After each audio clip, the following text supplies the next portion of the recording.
ओम शांति। सुनते हैं आज प्यारे बाबा के 1 अप्रैल के साकार मधुर महावाक्य। आज मीठे बाबा कहते हैं, मीठे बच्चे, बाप नॉलेजफुल हैं, उन्हें जानी जाननहार कहना यह उल्टी महिमा है। बाप आते ही हैं तुम्हें पतित से पावन बनाने। तो परमात्मा शिव बाबा नॉलेजफुल हैं, ज्ञान का सागर हैं। वो आकर के हमें सृष्टि के आदि मध्य अंत का ज्ञान सुनाते हैं, परंतु वो जानी जाननहार अर्थात वो बैठ करके हर एक आत्मा के एक एक संकल्प को जानते नहीं हैं। वो हमारे दिल के अंदर की बातों को जानते नहीं, लेकिन अगर वो चाहें तो वो जान भी सकते हैं। परंतु परमात्मा पिता कहते हैं कि मुझे क्या आवश्यकता है जो मैं तुम्हारे थॉट्स को रीड करूं, तुम्हारे अंदर को जानूं, क्योंकि हम आत्माएं इस शरीर के अंदर बैठकर पता नहीं क्या क्या सोचती हैं। आज हमारे विचार कितने तमो प्रधान हैं, हमारी सोच कितने नीचे को गिर चुकी है। तो इसीलिए परमात्मा पिता भी कहते हैं कि बच्चे, मैं जानी जाननहार नहीं हूं। ये जानी जाननहार का टाइटल मुझे देना जैसे कि उल्टी महिमा करने के बराबर है। तो बाबा को अपने काम की पूरी क्लैरिटी है कि मैं तुम आत्माओं को पतित से पावन, मनुष्य से देवता बनाने आता हूं। ये बाबा का कार्य है। तो वो हम आत्माओं को पतित से पावन कैसे बनाते हैं? ज्ञान देकर। वो हमें ज्ञान देते हैं और हमें परिवर्तन करने के लिए अपना प्यार और शक्ति देते हैं। तो परमात्मा हमारा जीपीएस है। वो हमें ज्ञान, प्यार और शक्ति देकर हम तमो प्रधान आत्माओं को सतो प्रधान बनाते हैं। प्रश्न है आज की मुरली का, बाप के साथ साथ सबसे अधिक महिमा और किसकी है और कैसे? हम सब भारतवासी बच्चे निराकार परमात्मा शिव बाबा की बहुत महिमा करते हैं, लेकिन परमात्मा के साथ और किसकी महिमा है और कैसे? उत्तर है पहला पॉइंट, बाप के साथ भारत की महिमा भी बहुत है। भारत ही अविनाशी खंड है, भारत ही स्वर्ग बनता है। बाप ने भारतवासियों को ही धनवान, सुखी और पवित्र बनाया है। तो बाबा के साथ भारत खंड की भी बहुत बहुत महिमा है, क्योंकि इस भारत देश में ही स्वयं भगवान आते हैं और हम भारतवासी बच्चों को धनवान, सुखी और पवित्र बनाते हैं। इसीलिए हम देखते हैं कि विदेशों में भी भारत देश की बहुत महिमा है। दूसरा पॉइंट है, गीता की भी अपरंपार महिमा है। सर्व शास्त्र में शिरोमणि गीता है। तो जो भारतवासियों का आदि सनातन देवी देवता धर्म की आत्माओं का जो ग्रंथ है गीता, इस गीता ग्रंथ की भी बहुत बहुत महिमा है।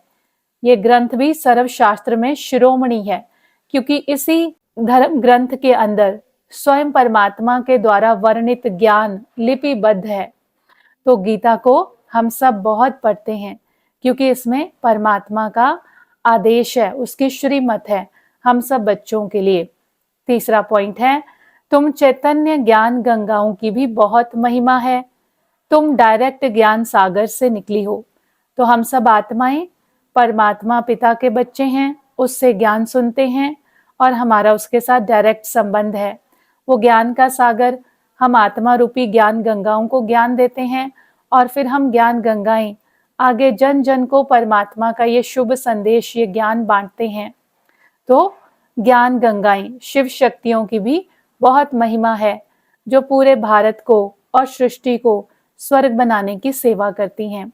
तो परमात्मा पिता के साथ साथ 3 बातों की बहुत महिमा है। भारत खंड की, भारत प्राचीन देश है, इसकी बहुत महिमा है, क्योंकि भगवान भारत देश में आते हैं और भारत में ही देवी देवताओं का अटल अखंड राज्य चलता है। दूसरा, सर्वशास्त्र शिरोमणि श्रीमद् भागवत गीता की भी बहुत महिमा है। देश विदेश के सभी आत्माएं गीता शास्त्र को पढ़ती हैं। और तीसरा, ज्ञान गंगाएं शिव शक्तियों की महिमा, जो जन जन को पावन बनाती हैं परमात्मा की श्रीमत पर। आज की मुरली का धारणा के लिए मुख्य सार है, पहला पॉइंट, उच्च पद के लिए श्रीमत पर चल, अच्छे मैनर्स धारण करने हैं।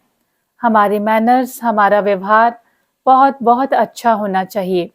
दूसरा, सच्चा आशिक बन एक माशूक को ही याद करना है। जितना हो सके याद का अभ्यास बढ़ाते जाना है। वो परमात्मा हम सब आत्माओं की माशूक है और हम सब आत्माएं उसके आशिक हैं।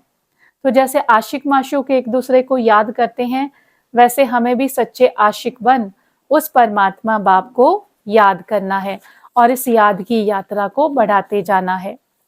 आज की वाणी का वरदान है, निमित्तपन की स्मृति से माया का गेट बंद करने वाले डबल लाइट भव। निमित्तपन की स्मृति से माया का गेट बंद करने वाले डबल लाइट भव। विश्लेषण है, जो सदा स्वयं को निमित्त समझकर चलते हैं उन्हें डबल लाइट स्थिति का स्वतः अनुभव होता है। करण करावन हार करा रहे हैं, मैं निमित्त हूं, इसी स्मृति से सफलता होती है। मैंपन आया अर्थात माया का गेट खुला, निमित्त समझा अर्थात माया का गेट बंद हुआ। तो निमित्त समझने से माया जीत भी बन जाते और डबल लाइट भी बन जाते। साथ साथ सफलता भी अवश्य मिलती है। यही स्मृति नंबर 1 लेने का आधार बन जाती है। तो आज बाबा हमें निमित्त भाव समझाते हैं कि करण करावनहार परमात्मा मुझ करणहार आत्मा के द्वारा करा रहे हैं। मैं निमित्त हूं, मैं उसका इंस्ट्रूमेंट हूं। ये इंस्ट्रूमेंट भाव लेकर आना है। जैसे कोई दुनिया में इंस्ट्रूमेंट बजाते हैं तो बजाने वाले पर निर्भर होता है ना कैसे बजाना है। तो स्वयं करण करावनहार परमात्मा मेरे द्वारा करा रहा है, जिम्मेवारी सारी उसकी। तो जिम्मेवारियों के बोझ जब उस पिता के, तो हम खुद कैसे होंगे डबल लाइट, मन से भी हल्के, संबंध संपर्क में भी हल्के, तो आत्मा अंदर हल्का अनुभव करेगी। और निमित्त समझना, जब निमित्त समझेंगे कि सब कुछ तेरा, मेरा कुछ नहीं, तो माया का गेट बंद हो जाएगा। अगर निमित्त इंस्ट्रूमेंट भाव नहीं होगा, ये सोचेंगे मैं करता हूं, मुझे ही करना है, तो जब मैं और मेरापन आता है तो माया का अर्थात विकारों का दरवाजा खुल जाता है, फिर सफलता भी नहीं मिलेगी। तो इसीलिए आज बाबा हमें निमित्त भाव, इंस्ट्रूमेंट भाव ये धारण करने के लिए कहते हैं और इससे डबल फायदे, माया जीत भी बन जाएंगे और डबल लाइट भी बन जाएंगे। स्लोगन है, त्रिकालदर्शी बनकर हर कर्म करो तो सफलता सहज मिलती रहेगी। त्रिकालदर्शी बनकर हर कर्म करो तो सफलता सहज मिलती रहेगी। कोई भी काम करने से पहले उस कार्य के कॉन्सिक्वेंस को सोचो कि अगर मैं ये कर्म करूंगा तो इसके फ्यूचर कॉन्सिक्वेंसेस क्या होंगे।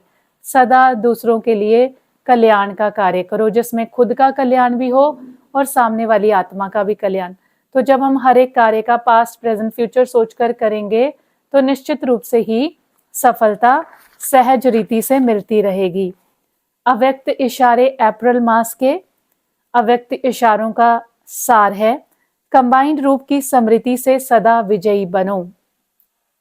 शिव शक्ति का अर्थ ही है कंबाइंड। बाप और आप दोनों को मिलाकर कहते हैं शिव शक्ति। परमात्मा पिता शिव बाबा और मैं आत्मा उसकी शक्ति, तो कंबाइंड टर्म हो गई शिव शक्ति। तो जो कंबाइंड है उसे कोई अलग नहीं कर सकता। यही याद रखो कि हम कंबाइंड रहने के अधिकारी बन गए। पहले ढूंढने वाले थे और अभी साथ रहने वाले हैं। यह नशा सदा रहे। मैं आत्मा परमात्मा पिता के साथ कंबाइंड, मैं शिव शक्ति। पहले हम परमात्मा को ढूंढते थे, हाँ, इतने बड़े बड़े ग्रंथ पढ़ लिए, तपस्याएं कर ली, यात्राएं कर ली, परंतु फिर भी वो नहीं मिला। तो अब वो आकर मिल गया है, वो मुझे अपना साथ दे रहा है। तो सदा कंबाइंड स्वरूप की स्मृति में रहेंगे तो सदा विजयी बनेंगे। प्यारे बाबा का बहुत बहुत शुक्रिया। ओम शांति।